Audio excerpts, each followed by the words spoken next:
Well, it's been a while. It's good to be back with you, Guerin, Emig, and Bill Haisten, a couple of sports columnists with a little time on our hands, away from our duties, our writing duties with the Tulsa World. Little multimedia attack is what we're putting on right now. Thanks very much for joining us for the video or via the podcast.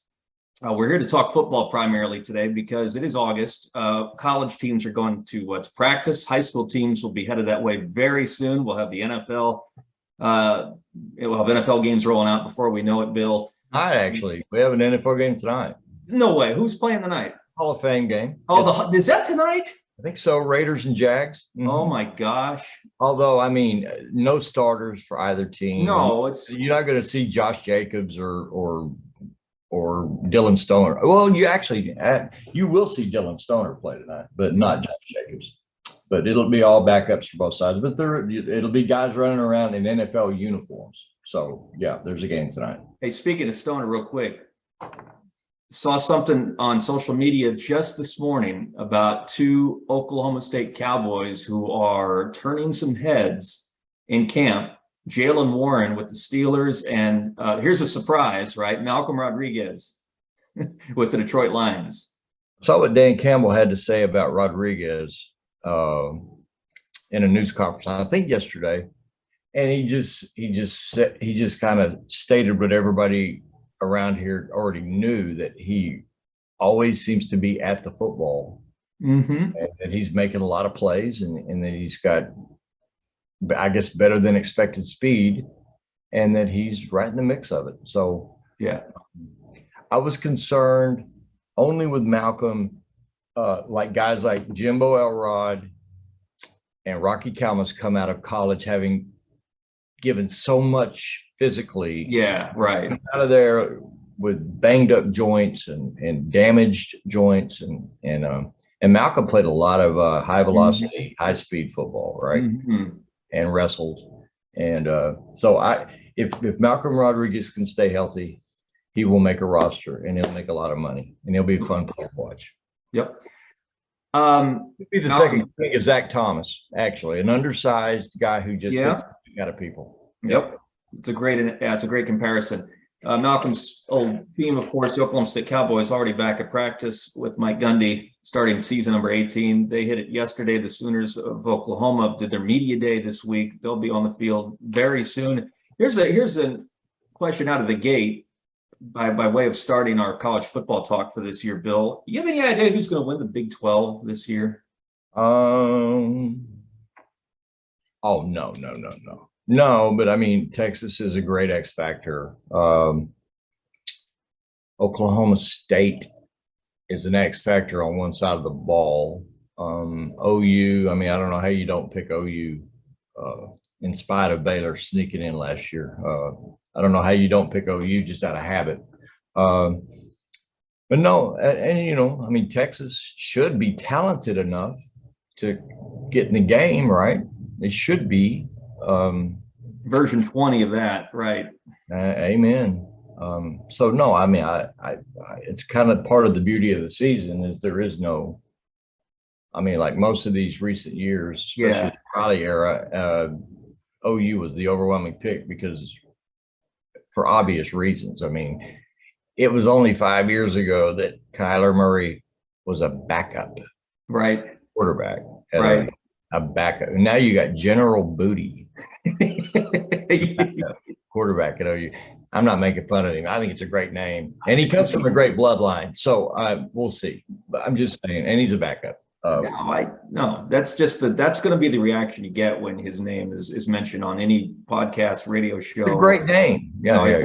It's an all-time name. It's the best.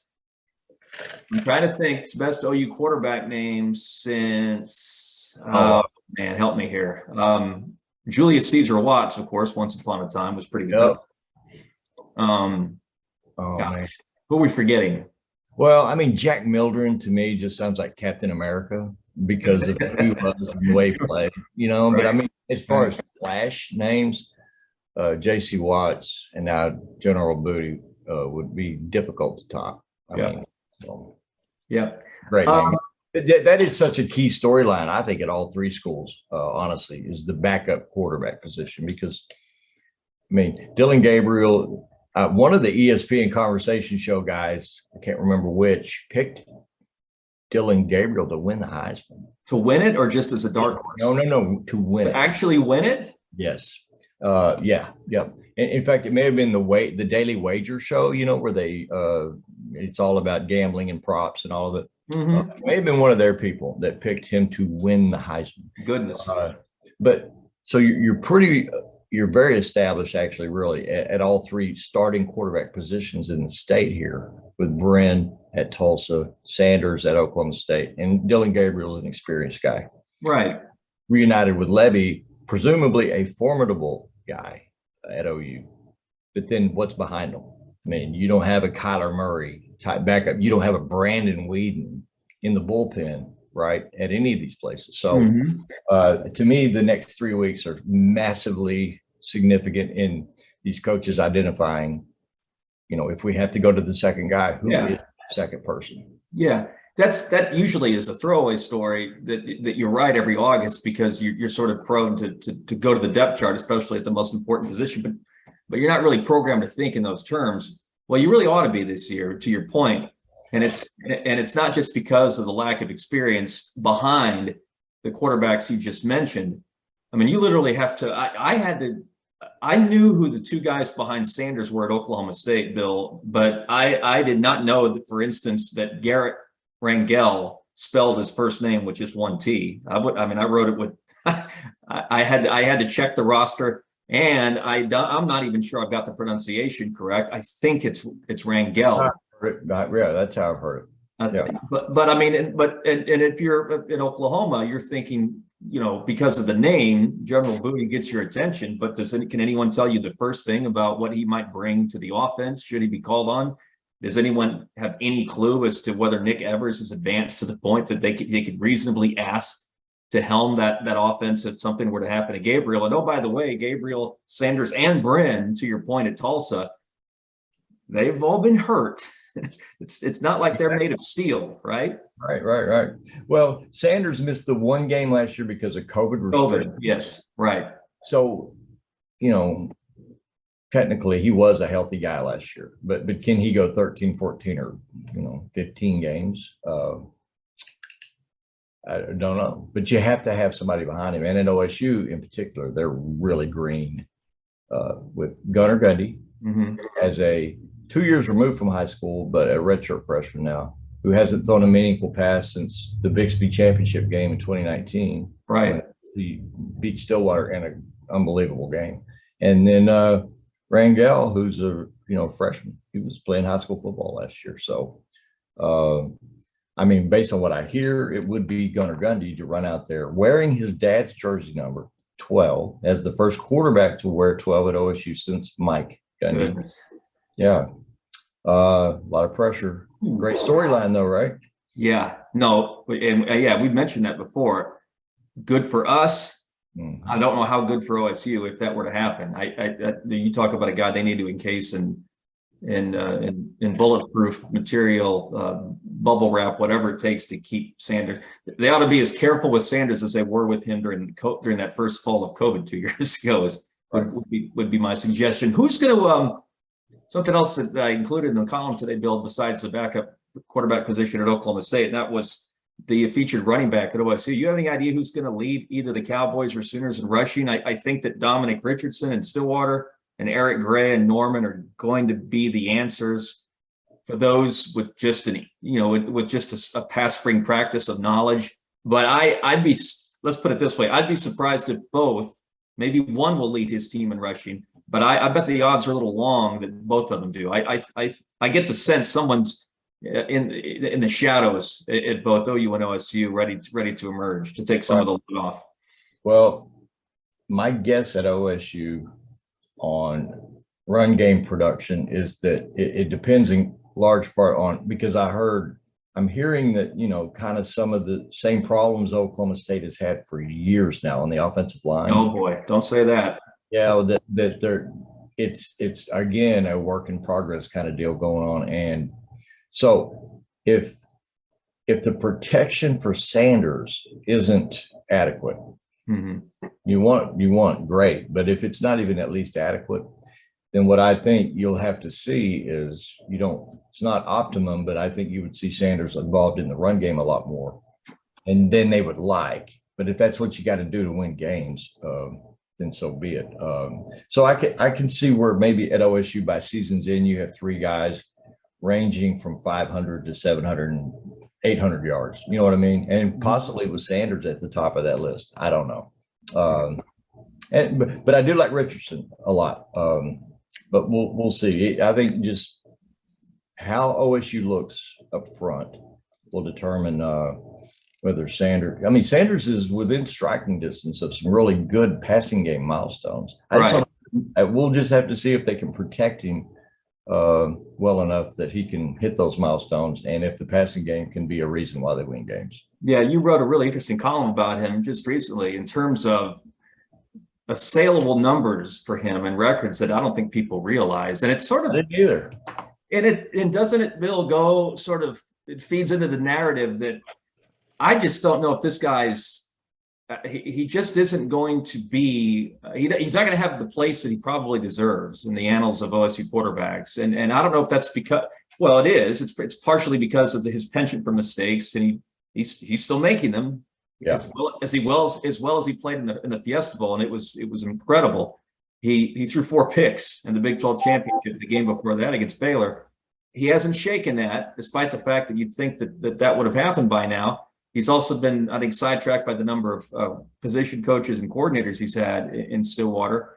And there was so much hype coming out when he joined the program that and when Chuba Hubbard arrived to sort of take away some of that, and then Tylan Wallace did, you were sort of left to sort of, I'm not saying he was an afterthought, but I just don't think his career has met the promise of 4 years ago. And that's probably unfair. No, it is unfair, because he's delivered more often than he hasn't.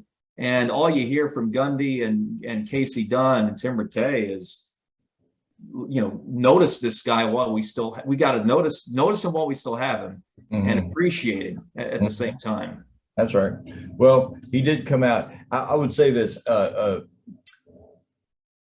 when Whedon got the job, OSU had been in a real bad place offensively in 09. You remember that Bedlam game? It was hard to watch. Yeah, right. Yeah. In fact, I think OSU in their last 2 games in 09, the Cotton Bowl lost to Ole Miss, and Bedlam, I think they were 3 of 27 on third down. So the offense was in a bad, it was in the ditch. So you bring in Dana Holgerson and Whedon, and then they become a phenomenon offensively for a couple of years, with Whedon first, with Dana, and then with Todd Monken. So Whedon was celebrated in a huge way, because they'd never seen a passing game like that in Stillwater ever in history. In the history of the program, they had never thrown the ball like that. And then you follow Whedon, there's a gap in there, but then 14 is a terrible year offensively. You got Tyreek Hill, and you can't even maximize him because you can't get the ball to him in a good way. But then here comes Mason Rudolph, 4-star guy, highly regarded. How does Clemson let him get out of there? I don't know. But they get Rudolph. He wins Bedlam on a Tyreek Hill punt return, and that kind of launched him in a stardom direction. Right. And like, you're right about Sanders. I mean, he's the most. Think about this too, Guerin. Sanders had the greatest credentials of any quarterback they've ever signed over there, ever. He was Mr. Texas football. Dave Campbell's Mr. Texas football. Yeah. How many guys play high school football in Texas a year? 160,000. And he was the guy. I mean, that's a heck of a distinction, right? So I'm not sure why he's not more of a rock star at Oklahoma State or within the fan base. I don't know. And I think you already kind of nailed the essence of it. It's not just the volume of the turnovers, but the timing of some of them. Exactly. Holy cow, I mean, and a good number of them, a terrible number of them actually have been at Boone Pickens Stadium. And so, and you said 4 picks in the Big 12 game last year. in 2 games against Baylor last year, Guerin, he was picked 7 times. So that's it. I mean, Yeah.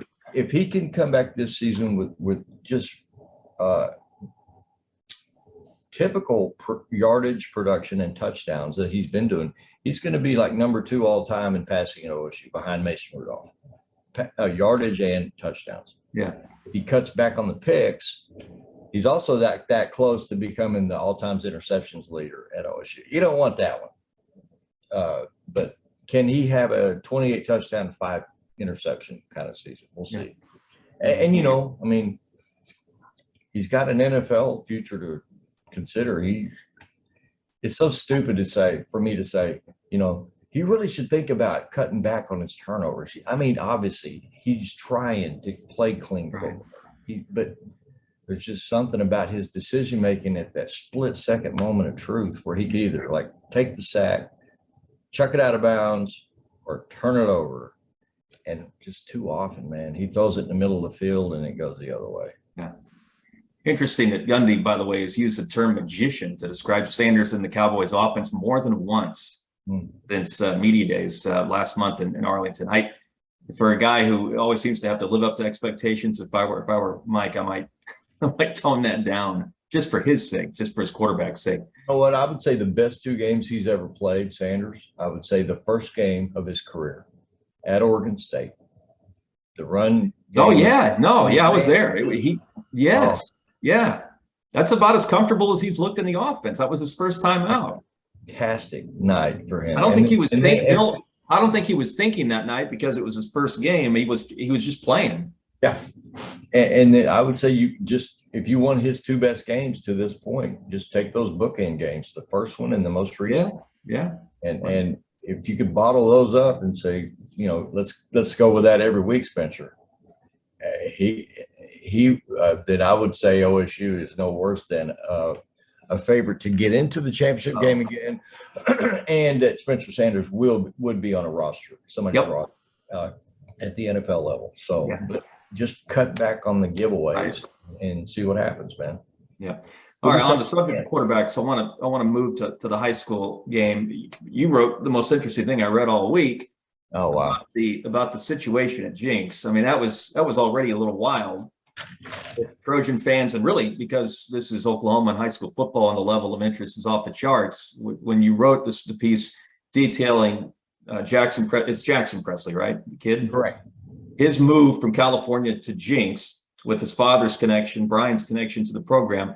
That in the aftermath of Rising transferring from Jenks to Union, if I have that right, make sure that I've got that right. That had everyone wrapped with intrigue, and then another turn of the screw this week in the fact that it will not be Jackson Presley, the California wonder, quarterbacking the Trojans. What's your read on what happened, and what are there any deeper implications than what you detailed in your story? No, I mean, so Jackson's father is a film actor and movie producer, and he was going to move and Brian Presley, the dad, was a Jenks quarterback in the 90s and won a state championship. Right. His son was always just fascinated by Jenks football, the culture, the engagement with the community, the scope of it, right? And so Jackson had mentioned to his dad several times, man, can you imagine playing football at Jenks? And so Brian was going to move his film production company, P12 Films, to Tulsa. And he was of the belief that there were going to be certain tax incentives that would make it favorable for him not to only just move the company, but to bring that whole staff from Los Angeles to Tulsa. And I remember telling Brian, I said, man, your staff, it might be a little bit of a shock at moving to Oklahoma, but when they realize that how much further their dollar will go in Tulsa versus LA, I think they'll be pretty happy here. I really do. And so it just seemed like it was all in motion and it was going to happen, that Brian would bring P12 Films to Tulsa, that Jackson would be a 9th grade quarterback this year at Jenks, already with offers from Florida State, Texas A&M, Arizona, Oregon, before ever taking a varsity snap. Todd Monken at Georgia is in love with him. Texas is said to be really interested in him. And he was here for the whole summer of 7-on-7. And then I got a little bird told me a few days ago, hey, Jackson Presley may not be here this year. And got in touch with Brian, and sure enough, the tax incentive that was expected isn't there. The Oklahoma Film Commission has a certain amount of money set aside to assist, different productions, and that money was not available now for Brian's company. So whether they stay in LA or whether ultimately whether the company stays in LA or does move here eventually, it'll be determined later. But for now, the family's back in LA, and he'll play at a private school that's half hour north of downtown LA, and his coach will be one of the Clausen brothers. And it's big time football, but it's I was disappointed for the family because they were really excited to come back here, and for Jackson to play Jenks football. It would have been a cool story, but Jenks will be okay, more than okay. I think they've got a really good senior quarterback, Ike Owens, who got a lot of significant playing time last year, and Shaker Rising was at Oklahoma State last weekend, Guerin, for a camp. And as it was described to me, was by far the best quarterback in that camp. And so much so that that OSU went from knowing about him to being super intrigued by him, overnight. So Shaker Rising is the real deal. He's at Union now. He is the reason I'm picking Union to win 6A1, because Union has had for a long time so many great football athletes, but maybe not quite at a championship level at the quarterback position. Well, Jenks showed last year with a 66% passer who took care of the football pretty well for a ninth grader, especially. As the season went along, he got more comfortable and better and better. And I say that, I'm going to pick Union to win 6A1. I was going to say Bixby's moving up to 6A1, right? That is this fall. That's in 3 weeks from today. 3 weeks from today, they play at Owasso at TU. Yes. Man. 49 in a row. I'm just saying, it could be Bixby. Bixby may go 13-0. Holy cow. I mean, they could. They really could. But I'm going to go watch a lot of teams practice. Jenks practices at 6 a.m. Monday, and I'm going to be there. And then Owasso practices at 6 p.m. Monday, and I'm going to be there. And I can't wait to watch all of it. But the quarterback movement was astonishing. Bartlesville, a really talented kid, Gilkey, moved from Bartlesville to Union. Union has 3 guys, talking about experience in the room, 3 guys who have started big school varsity football, kids from Bartlesville, Jenks, and Grayson Tempest is the returning starter at Union who got hurt last year. So they are loaded up with quarterback options. And high school practice starts Monday. And it's going to be, this most recent Tulsa area high school basketball season was unbelievable, truly unbelievable. And this football season is going to be just like that. Every week there will be an instant classic somewhere in the city. Let me ask you real quick about one more thing about the Presley situation. I don't mean to be fascinated by it, but how many times have you gotten questions or had conversations covering that story that eventually wind their way to, NIL? Every time. There's there's a lot of cynicism out there. And I've heard everything just in the last couple of days, it was that this decision was based on playing time or the potential of playing time. It wasn't. It really wasn't. Mhm. And I think the Presleys would have been fine had Jackson been in the backup role as a ninth grade. He just turned 15 very recently. Just turned 15, hasn't taken a varsity snap in his life and has all those offers already. But Ike Owens is a good senior quarterback who's 6'3" and 200 pounds. I mean, he's ready for varsity football. Jackson Presley's just a great freshman. Of course, at this point last year, that's what we were saying about Shaker Rising. I tell you what, Gary, it's been a long time since I was as dazzled. I can think of just a handful of times when you see a guy for the first time, just first look at somebody and you say, wow, you know they're special. Des Bryant, first practice, I saw him at OSU. Tyreek Hill, first time I saw him at OSU. Shaker Rising in the Trojan preview last year when he ran. Now, granted, it was the second offense for Jenks against, I think, Bartlesville, I think. Mm-hmm. But when he started pulling the football around, I was like, this is amazing. Mm-hmm. So I mean, he has a chance to be a pretty special quarterback, and I hope for his sake he gets a little taller because he's only 6'1", but well, he can spin it. Mm-hmm. But yeah, the Presley story was it would have been it was a great, potentially a great storyline for the season and a career, to have a Trojan who is the son of a Trojan come in there and quarterback that program. But, and you know what though? When I asked Brian, I said, does this mean that your family will, for the sake of continuity, will you remain in LA for the entirety of his high school career? And he said, we're taking it 1 year at a time. So, yeah.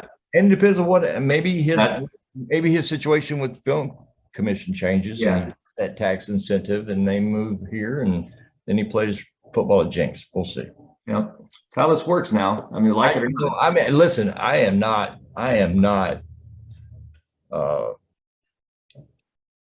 suggesting for a second that Bixby's not going to go. Bixby's going to go into 6A1 and they're going to light it up. They're going to light it up. But my pick this year is Union. I just think it's their turn. I do. Yeah. Hey, we had a really cool night. One more thing before we get out of here. Want to mention the All World banquet that we, with the help of a lot of hands, including Bill Knight's the title sponsor. We always want to thank Bill for his involvement in our coverage, not just every All World banquet, but he's a help. Let's just put it that way when it comes to what we do at the World in the sports department. We want, Rod Thompson coming out and giving a great speech, brought Bryce with him. I thought that was a nice bonus. Yep. The athletes who were honored. You hit it on the head with the column that night. It's something we do to honor the boys, the male and female athletes who excelled in high school in the Metro over the past year. But it's also as big a night for their families and parents, especially, right? And the coach used to sit at the tables with them because everyone's lives are changing in real time, and it won't be long before these kids are now men and women playing college sports, and the connection's not the same. And so it's sort of. Whoops, sorry, got an Amber Alert. Hope that gets taken care of. Anyway, situations change, lives change, but that feels like that event, the All World that we do every year, sort of feels like a sort of a send off, right, for these kids, and not just for their sports, but a lot of times for their families.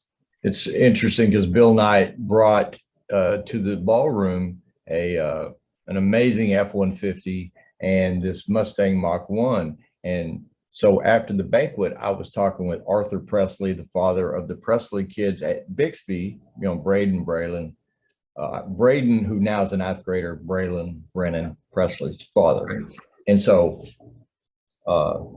Braden, who has had a growth spurt and is way taller than either of his brothers at Oklahoma State now as a ninth grader.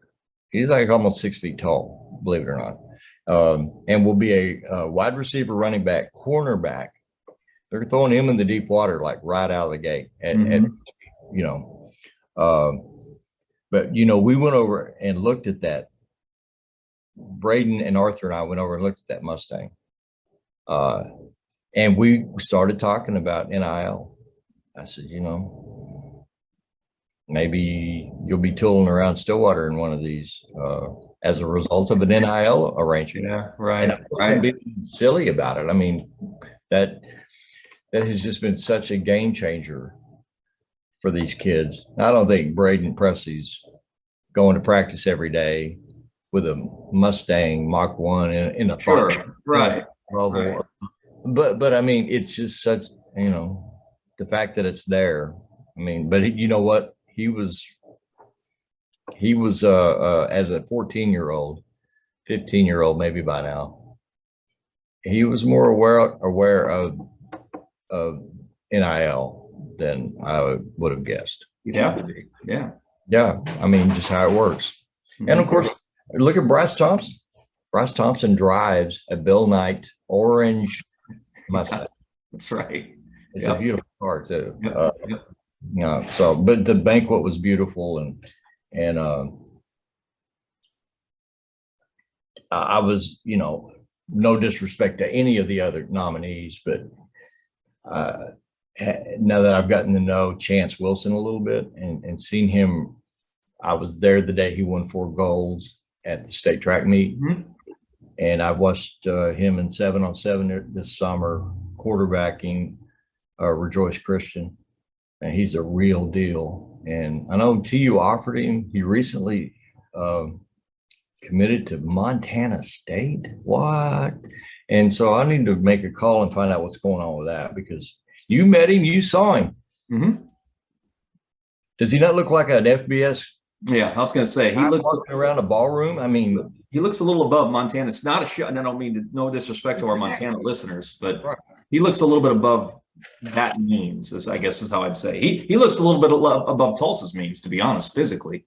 But you've seen him quarterback more than I have. Right. No, he's a.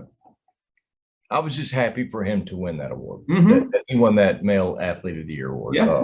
Because he's a class kid. Sure is. And he likes to do a little hunting on, you know, when he has time, and he's got a deer head mounted in his bedroom, you know, a buck, and all of his gold medals from the state track meet are like dangling from the points of the antlers, which I think is a pretty boss move. I think that's pretty stud. Don't tell PETA. Well, they don't listen. They don't listen about it. They don't listen. It's okay. No, it was a great night. That's what we're saying. Chance, whether it was Chance Wilson or Peyton Hinkle, the Female Athlete of the Year, Broken Arrow. You wrote primarily. You included the Presleys, but also was it? Maddie McGuire, is that who you included? Mackenzie McGuire. I'm sorry. The volleyball athlete of the year. She's a Broken Arrow senior, and she leaves like any minute now for Kent State. Okay. Who knew they had a really dynamic volleyball program, but they do. So, and her dad played for John Phillips at Broken Arrow basketball. Yep. So it's just circle of life, man. You see these kids play, and then before you know it, you're watching their kids play, and then on and on. So now, it was a great banquet, and I think we will not blow the surprise now, but I think at the after party we identified next year's keynote speaker, and I'm excited about it already. You on the spot. Anybody watching this will be excited about it too. If it happens that we get this person on the spot, you came up with the perfect speaker. Well, it's pretty obvious if you think about it. No, not so much. But it's gonna be great. It'll be great either way. But if we can get this speaker, it's gonna be a night to remember. All right, Bill. Thank you so much, and thank you, ladies and gentlemen, for tuning in. We'll try to do it a little more regularly moving forward now that football season is back. In the meantime, keep reading our columns in the Tulsa World. Check us out, please, every day at tulsaworld.com, #sports extra, #/, whatever it is online. We're there every day. Thanks very much.